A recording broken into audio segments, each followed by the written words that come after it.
তুমি সকাল থেকে কিছু খাও নেই, না খাবারটা খেয়ে নাও। স্যার আপনি আপনাকে তো সবাই খুঁজছিল লাঞ্চের জন্য, আপনি করেছিলেন স্যার? হ্যাঁ আসলে আমি লাঞ্চ আমি বাইরে গেছিলাম। ঠিক আছে তোমরা খেয়ে নাও, খেয়ে নিন। স্যার আপনি আমার সাথে খেয়ে নিন না। খেয়ে নিন না স্যার, আমি এক্সট্রা করে খাবার নিয়ে এসেছি। হ্যাঁ স্যার, আমার বউ ভালো রান্না করে। ঠিক আছে তোমরা খাও, নেক্সট ফলো। বৃষ্টি, তুমি এখনো ঘুমাচ্ছ?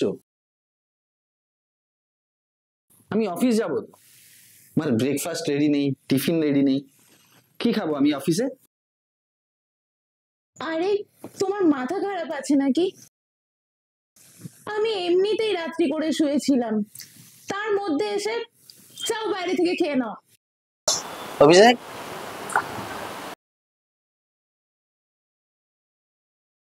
ঠিক আছে তুমি এখন ঘরে যাও, সন্ধ্যাবেলা দেখা হবে।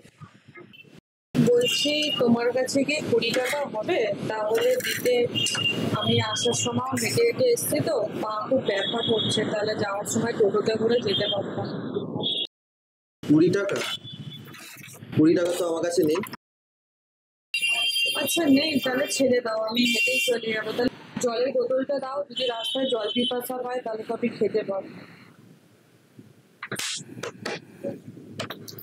আসলাম। অভিষেক একটু এদিকে আসো। হ্যাঁ স্যার।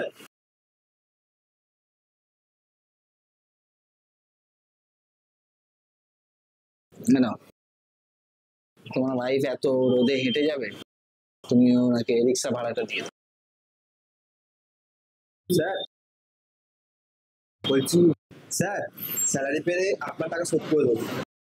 আরে না না, তোমাকে টাকা দিতে হবে, ওটা তো আমি নিজের ইচ্ছেই দিচ্ছি।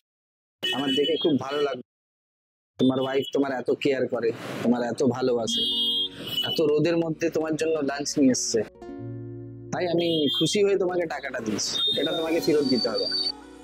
স্যার আপনি জানেন না, আমার বউ খুব ভালো, আমার বউয়ের কোনো ডিমান্ড নেই। আপনি জানেন আমাদের বিয়ে 4 বছর হয়ে গেছে, এই 4 বছরে আমার বউয়ের কোনো ডিমান্ড নেই। আপনি জানেন আমার স্যালারি কত? 10,000 টাকা। ওই 10,000 টাকায় ও কিভাবে সংসার চালায় সেটা ওই জানে আর আমি জানি। এই কটা টাকা দিয়ে তুমি আমাকে সংসার চালাতে বলছো? এই কটা টাকা দিয়ে তো আমার নিজেরই কিছু হবে না। কেন বিয়ে করেছিলে তুমি আমাকে? কেন জীবনটা শেষ করছো তুমি আমার? ঠিক আছে, তোমরা ভালো। মানুষ তার জীবনে যতই উন্নতি করুক না কেন, যদি সে সঠিক সাথী না পায়, সেই উন্নতির কোনো মূল্যবোধ হয় না।